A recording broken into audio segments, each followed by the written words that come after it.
জাতিসংঘ অধিবেশনে যোগ দিতে যুক্তরাষ্ট্রের নিউ ইয়র্কে গেছেন বাংলাদেশের অন্তর্বর্তীকালীন সরকারের প্রধান উপদেষ্টা ডক্টর মোহাম্মদ ইউনূস।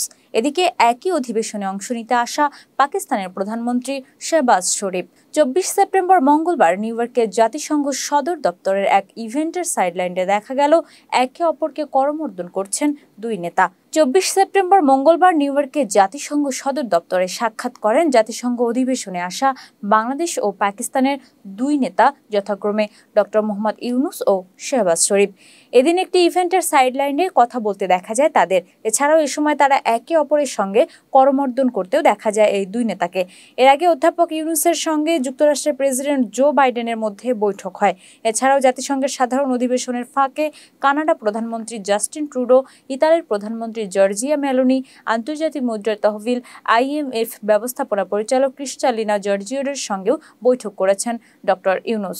সেই সঙ্গে নিউ ইয়র্কে ক্লিন্টন গ্লোবাল ইনিশিয়েটিভ আয়োজিত অনুষ্ঠানে যুক্তরাষ্ট্রের সাবেক প্রেসিডেন্ট বিল ক্লিন্টনের সঙ্গে এক মঞ্চে ছিলেন ডক্টর ইউনূস।